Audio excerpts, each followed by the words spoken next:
दोस्तों, आज हम सब देखने वाले हैं हिंदी इलेक्टिव कक्षा 11th के। हम सब आज देखने वाले हैं हिंदी इलेक्टिव।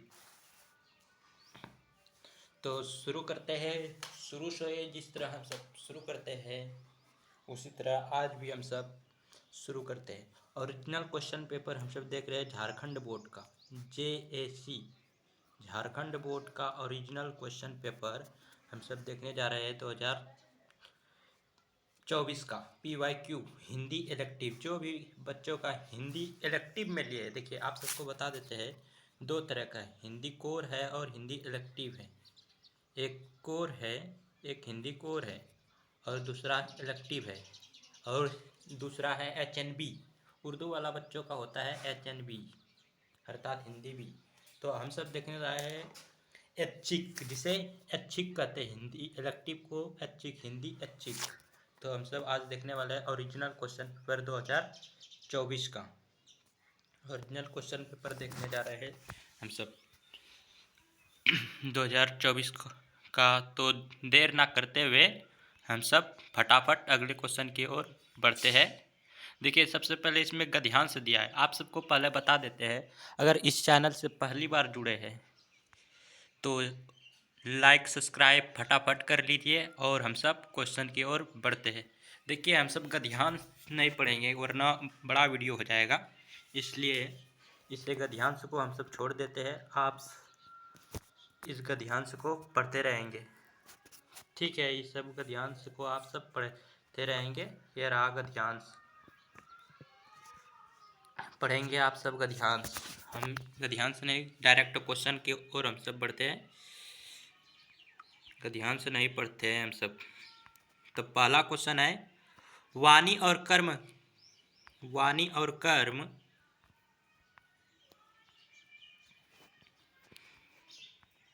क्वेश्चन नंबर 1, वाणी और कर्म कैसी शक्ति है? तो इसका आंसर का अचूक, वाणी और कर्म का ध्यान के अनुसार अचूक शक्तियां है वाणी और कर्म। दूसरा क्वेश्चन है, देखिए लोग किस किस से संसार को राह दिखाता है? लोग जो है वह किस किस चीज से संसार दिखाता है? तो इस गद्यांश के अनुसार है वचन और कर्म, अर्थात इस A और B दोनों। ऑप्शन नंबर D होगा इसका आंसर। अगला क्वेश्चन हम सब देखते हैं। अगला क्वेश्चन दिखा नहीं है, प्रिंट करते समय थोड़ा मिस्टेक हो गया होगा झारखंड बोर्ड वालों को। तो इसका क्वेश्चन का क्या लिखा है हम बताते हैं अभी, रुकिए। क्वेश्चन है त्रिस्थानी शक्ति कौन सी है? तो हम सब गद्यांश के अनुसार त्रिस्थानी शक्ति है व्यवहार। इस जगह व्यवहार लिखा है, व्यवहार है। ऑप्शन नंबर B व्यवहार त्रिस्थानिक शक्ति कौन सी है? अगला क्वेश्चन हम सब देखते हैं, जो यह भी नहीं दिख रहा है। शब्द की महिमा क्या है? देखिए क्वेश्चन है शब्द की महिमा क्या है? तो हम सब देखते हैं, शब्द की महिमा है अपार। इसका आंसर होगा अपार। अगला क्वेश्चन, व्यर्थ की संधि विच्छेद क्या है? व्यर्थ की संधि तो आप सब जानते हो, वी अर्थ, वी प्लस अर्थ, व्यर्थ, वी प्लस अर्थ व्यर्थ। व्यर्थ की संधि विच्छेद वी प्लस अर्थ व्यर्थ है, जैसा कि आप सब जानते हैं। अगला क्वेश्चन की ओर हम सब बढ़ते हैं। अगला भी गद्यांश, ये पद्यांश दिया है। पद्यांश आप सब पढ़ लेंगे, हम सब नहीं पढ़ेंगे वरना वीडियो बड़ा हो जाएगा। और क्वेश्चन करते हैं। क्वेश्चन है क्वेश्चन नंबर 6, बालक कदम के पेड़ पर बैठकर क्या करना चाहता है? देखिए बांसुरी बजाना चाहता है। बालक कदम के पेड़ पर बैठकर बांसुरी बजाना चाहता है बालक। अगला क्वेश्चन हम सब देखेंगे। अगला क्वेश्चन है बालक कदम के पेड़ की किसके किनारे होने की इच्छा करता है? तो बालक जो है ना यमुना के किनारे होने की इच्छा करते हैं। अगला क्वेश्चन हम सब देखेंगे, बालक माँ से क्या चाहता है? बालक जो है उस पद्यांश के अनुसार माँ से चाहता है 2 पैसे। 2 पैसे की बांसुरी दिला देते हैं, इसलिए 2 पैसे चाहते हैं माँ से। और तीसरा क्वेश्चन, अगला क्वेश्चन है पद्यांश का, बालक कदम की डाली के नीचे होने की कल्पना क्यों करते हैं? कदम के डाली के नीचे होने की कल्पना पद्यांश के अनुसार करते हैं ऊपर चढ़ने के लिए। किस लिए करते हैं? कदम के नीचे होने के लिए, ऊपर चढ़ने के लिए। अगला क्वेश्चन देखते हैं हम सब। बालक बांसुरी बजाकर किसे बुलाना चाहता है? बालक जो है बांसुरी बजाकर बुलाना चाहता है, रुकिए अभी। बालक बांसुरी बजाकर बुलाना चाहते हैं माँ को। बालक जो है बांसुरी बजा के किसे बुलाना चाहते हैं? माँ को। अगला क्वेश्चन हम सब देखने जा रहे हैं। अगला क्वेश्चन है प्रार्थना पत्र। प्रार्थना, जो भी हम सब आवेदन लिखते हैं किसी दूसरे को, उसे प्रार्थना पत्र बोलते हैं। अनौपचारिक प्रार्थना पत्र में आपका विश्वसनीय लेखन के बाद किसका हस्ताक्षर रहता है? मतलब जो पत्र लिखेगा उसका हस्ताक्षर रहेगा, इसलिए प्रवेशक का हस्ताक्षर रहता है। अगला क्वेश्चन है रिपोर्ट। रिपोर्ट में दी गई जानकारी के स्वरूप कैसे होनी चाहिए? रिपोर्ट जो करता है, जो पत्रकारी करता है, वो जानकारी कैसी होनी चाहिए? तो होनी चाहिए तथ्यात्मक और सच्चाई होनी चाहिए, एकदम सटीक जानकारी होनी चाहिए। हम सब अगला क्वेश्चन की ओर। पत्रकारिता का मूल तत्व क्या है? देखिए, पत्रकारिता का मूल तत्व है जिज्ञासा। कल्पना तो नहीं होगा, कल्पना करके कोई पत्रकार तो नहीं बन सकता है। संस्मरण भी नहीं, नीति भी नहीं, जिज्ञासा होनी चाहिए, जानने की इच्छा। जानेंगे तब ना वो पत्रकार के जरिए दूसरे को बताएगा, इसलिए जिज्ञासा होगा। अगला क्वेश्चन है कि दैनिक जागरण जो हम सब पत्रकार आम घरों में देखते हैं, वो सब किसके लिए होता है? किस भाषा में होते हैं? हिंदी भाषा में होते हैं। दैनिक जागरण जो पत्रकार होते हैं वो किस भाषा में होते हैं? हिंदी भाषा में। अगला क्वेश्चन हम सब देखने जा रहे हैं। तो अगला क्वेश्चन है उधम मार्तंड किस वर्ष प्रकाशित हुआ? यह एक जो है पत्रकार है जो कि प्रकाशित हुआ था। उधम मार्तंड 1826 में। कब प्रकाशित हुआ था? 1826 में यह पत्रकार प्रकाशित हुआ था। 1826 सन 1826 ईस्वी में। अगला क्वेश्चन है हम सब देखने जा रहे हैं विज्ञापन में किस प्रकार की भाषा प्रयोग होते हैं? देखिए, जो भी व्यक्ति विज्ञापन दिखाता है, विज्ञापन माना एड्स, हम सब कोई भी वीडियो देखते हैं ना तो ऐड आता है, तो किस तरह का भाषा का यूज किया जाता है? तो व्यवहारिक भाषा, जिस भाषा को हम सब बोलते हैं उसी तरह का भाषा तो यूज करेगा, तभी तो व्यक्ति समझ पाएगा किसी चीज़ का विज्ञापन करेगा। तो अगला क्वेश्चन देखते हैं हम सब। अगला क्वेश्चन है फीचर लेखन के लिए किसकी आवश्यकता होती है? फीचर जो एक लेखन है, लेखन की एक प्रक्रिया है। फीचर क्या है? एक लेखन की प्रक्रिया है। लेखन की जो प्रक्रिया है ना, वो फीचर लेखन है। वो किसकी यह किया जाता है? किसकी आवश्यकता होती है फीचर लेखन में? जो लिखता है तो आवश्यकता किस चीज़ की होती है? तो जो आवश्यकता आती है कल्पना की। कल्पना करके और फीचर लेखन लिखा जाता है। कल्पना भी करना जरूरी होगा, अनुभूति भी होनी चाहिए, अब लोकन भी होनी चाहिए, इसलिए इनमें सभी होगा।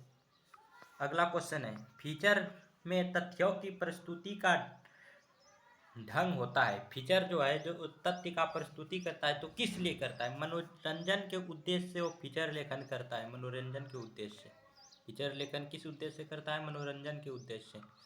अगला क्वेश्चन, पत्राचार किसकी अभिव्यक्ति का सरल तरीका है? पत्राचार, पत्र जो करता है, किसकी अभिव्यक्ति का सरल तरीका है? तो पत्रकार जो है विचारों के जरिए, विचार के जरिए सरल तरीका, विचार जिसका जानेगा उससे सरल तरीका से हम पत्रकार के भाषा को समझा सकते हैं, उसके विचार के जरिए से हम सब। अगला क्वेश्चन है रिमाइंडर को हिंदी में क्या कहते हैं? रिमाइंडर को हम सब हिंदी में कहते हैं अनुस्मरण। रिमाइंडर को हिंदी में हम सब कहते हैं अनुस्मरण। रिमाइंडर है उसे हिंदी में कहते हैं अनुस्मरण। यह है English word. Reminder English word है और हम सब कहते हैं हिंदी में अनुस्मरण। अगला क्वेश्चन है, अगला है पाठ्य पुस्तक का एक पद्यांश दिया है। हम नहीं पढ़ेंगे, आप सब पढ़ लेना वीडियो रोक के। और हम सब अभी क्वेश्चन देख रहे हैं वरना वीडियो बड़ा हो जाएगा। तो क्वेश्चन है भव्य पुरुष किससे ना डरने को कहते हैं? देखिए, भव्य पुरुष इस पद्यांश के अनुसार सॉरी, अंधेरा से डरने नहीं बोलता है। भव्य पुरुष अंधेरा से, देखिए यहाँ डरना नहीं बोलता है भव्य पुरुष। भव्य पुरुष भाइयों और बहनों एक भाषण में कहता है, अंधेरा ही वह प्रकाश है। एक भाषण में भव्य पुरुष बोलता है। तो अगला क्वेश्चन हम सब देखते हैं, जहाँ पर अंधकार है वहीं पर क्या है? भव्य पुरुष कहता है जहाँ पर अंधकार है वहाँ पर प्रकाश है। भव्य पुरुष कहता है जहाँ अंधकार है वहाँ प्रकाश है। और अगला क्वेश्चन है, अंतर की क्या जगाना है? अंतर की हमें ज्योति जगाना है। भव्य पुरुष कहता है अंतर की हमें ज्योति जगाना है। और अगला क्वेश्चन है, कौन हंस पड़ा? हंसता कौन है? भव्य पुरुष। भव्य पुरुष तो एक भाषण दे रहा है, वह भी हंसता है। और लेखक ही है भव्य पुरुष, प्रकाशक, इसलिए इसका आंसर होगा इनमें सभी हंस पड़ता है। भव्य पुरुष भी और लेखक भी, क्योंकि सभी का तो एक ही नाम है। भव्य पुरुष एक ही है, लेखक भी एक ही है, प्रकाशक भी एक ही है। भव्य पुरुष लेखक का नाम है, प्रकाशक जो है, प्रकाशक कहते हैं भव्य पुरुष को, लेखक कहते हैं भव्य पुरुष, मतलब नाम है भव्य पुरुष, एक तरह का भव्य पुरुष नाम है। अगला क्वेश्चन की ओर हम देखते हैं। अगला क्वेश्चन है कि ध्यानपूर्वक पद्यांश को पढ़े और 26 से 28 तक आंसर आप लोग इसे पढ़ लेंगे और हम सब सिर्फ इसका आंसर देखेंगे, मतलब हम आपको आंसर बताएंगे। ठीक है, तो अगला क्वेश्चन है, किस ऋतु को सुप्रभात कहा जाता है? वसंत ऋतु में। इस पद्यांश के अनुसार वसंत ऋतु को सुप्रभात कहा जाता है। अगला क्वेश्चन है, देखते हैं, अरुण कैसा है? अरुण इस पद्यांश से बताया है, अरुण है वाला रूप। अरुण एक वाला रूप के तरह है। अरुण कैसा है? एक वाला रूप के तरह। अगला क्वेश्चन है, निशा शब्द का अर्थ क्या होता है? निशा शब्द होता है रात्रि। निशा शब्द का अर्थ होता है रात्रि। निशा शब्द जो है उसका अर्थ होता है रात्रि। निशा शब्द का अर्थ होता है रात्रि। ठीक है, अगला क्वेश्चन हम सब देखते हैं। अगला क्वेश्चन है, किस पक्षी को अलग अलग रात बितानी पड़ती है? तो इस गद्यांश से बताया गया है, चकवा चकाई जो पक्षी है उसे अलग अलग रात बितानी पड़ती है। अगला क्वेश्चन है, प्रेमचंद का मूल नाम क्या है? तो धनपत राय है। प्रेमचंद का जो मूल नाम है धनपत राय है। मूल नाम क्या? प्रेमचंद्र भी है, लेकिन इसका बचपन का नाम है धनपत राय, बचपन का, इसलिए यहाँ मूल नाम पूछा है तो धनपत राय ही होगा। तो अगला क्वेश्चन हम सब देखते हैं, ईदगाह कहानी। देखिए आप सब 11th में पढ़े, ईदगाह कहानी किसने लिखा है? प्रेमचंद ने। ईदगाह कहानी प्रेमचंद्र। अगला क्वेश्चन है, सूखा पत्ता किसकी रचना है? सूखा पत्ता जो है ना वो अमरकांत, सूखा पत्ता है अमरकांत की रचना है। सूखा पत्ता अमरकांत। सूखा पत्ता किसकी रचना है? रुक जाइए थोड़ा देर, वेट कीजिए, वेट हो गया। सूखा पत्ता किसकी रचना है? अमरकांत की। सूखा पत्ता अमरकांत की रचना है। अगला क्वेश्चन है, ज्योतिबा फुले पाठ के लेखक कौन है? तो इसका जो ज्योतिबा फुले पाठ का लेखक है वह सुधा अरोरा है। ज्योतिबा फुले पाठ का लेखक है सुधा अरोरा। अगला क्वेश्चन, यामा किसकी रचना है? यामा जो है महादेवी वर्मा की रचना है। यामा एक कविता है, वह एक महादेवी वर्मा की रचना है। यामा कविता महादेवी वर्मा की रचना है। अगला क्वेश्चन है, संध्या के बाद पाठ की रचयिता कौन है? संध्या एक कविता है, वो पाठ की रचयिता है पंत। इसका पूरा नाम है, शायद याद नहीं आ रहा है, रुकिए हम सब बता देंगे आपको अगले वीडियो में। संध्या के बाद का एक जो रचयिता है पाठ, उसका लेखक है पंत। उसका पूरा नाम भूल गए हम सब, हम अभी बताएंगे। ठीक है, अगला क्वेश्चन है, सूरसागर किसकी रचयिता है? सूरसागर, इसको याद करने के लिए एक मज़ेदार ट्रिक है। सूरसागर लगता है इसके ऑप्शन के तहत सूरदास, इसलिए इसका आंसर होगा सूरदास। लेकिन सूरसागर जो लिखा है वास्तव में वो सूरदास ने ही लिखा है। याद करने का ट्रिक बताया आप सबको। अगला क्वेश्चन देखते हैं हम सब, जाग तुमको दूर जाना कविता के कवि कौन है? जाग तुमको दूर जाना, जो कि आप सब 11th के कविता पढ़े होंगे, उसका जो राइटर है तो महादेवी वर्मा है। जाग तुमको दूर जाना है, इसका कविता का राइटर है महादेवी वर्मा।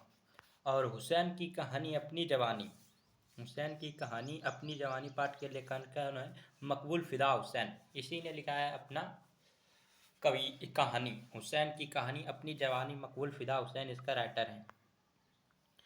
मकबूल अब लड़का क्यों नहीं रहा, मकबूल अब लड़का जो है, और हुसैन की कहानी अपनी जवानी की कविता का लिया गया है। मकबूल अब लड़का क्यों नहीं रहा, तो मकबूल लड़का क्यों नहीं रहा कि उसकी दादी चल बसी, या चाचा चल बसी, या बेटा चल बसा। तो उसकी ना दादी मर गई थी, दादी चल बसी थी, इसलिए वो अब लड़का नहीं रहा, क्योंकि उसे अब खुद से ही कमाना पड़ेगा, इसलिए उसे लड़का बच्चा तो नहीं कह सकते हैं ना, इसलिए घर का पालन पोषण करना है। तो अगला क्वेश्चन है आवारा मसीहा। आवारा मसीहा नामक पाठ के लेखक कौन है, आवारा मसीहा नामक पाठ के लेखक जो है वह है, आवारा मसीहा नामक पाठ के लेखक कौन है, विष्णु प्रकाश नहीं, रामचंद्र शुक्ला नहीं, हाँ विष्णु प्रकाश, भूल गए थे हम अभी, विष्णु प्रकाश है आवारा मसीहा के लेखक, विष्णु प्रभाकर। 40 नंबर क्वेश्चन है अगला क्वेश्चन, नेक्स्ट क्वेश्चन, फिर इसके बाद कोई क्वेश्चन नहीं है। क्वेश्चन है 40 नंबर, आवारा मसीहा किस व्यक्ति की जीवन पर आधारित है। जो आवारा मसीहा एक कविता लिखा है ना, वो अच्छी किताब ना, इलेक्टिव किताब दूसरा में है वो कविता, तो उसका जो किस पर आधारित है, तो उसका लिखा है सरतंज इस पर आधारित है, सरतंज, कैसा कैसा नाम है। आप सबको बता देते हैं कि 2 से 3 बार अगर आप इसे पढ़ लेंगे, 2 से 3 बार इस वीडियो को देख लेंगे, नहीं पढ़ेंगे कॉपी में नहीं उतारना है, 2 से 3 बार अगर इस वीडियो को देख लेना है 2 से 3 बार ना, तो आप सबको सभी याद भी हो जाएगा, A to Z याद हो जाएगा, इसलिए कहते हैं कि 2 से 3 बार देख लेना, ठीक है। फिर से एक बार कहते हैं कि अगर चैनल को सब्सक्राइब लाइक नहीं किए तो फटाफट कर लीजिएगा। अब अगले वीडियो में मिलेंगे हम सब, अगले वीडियो होगी किस पर, आप सब उसका कमेंट में बताएंगे, कमेंट में अगला वीडियो किस चीज़ पर चाहते हैं आप सब, ठीक है। तो तब तक के लिए धन्यवाद।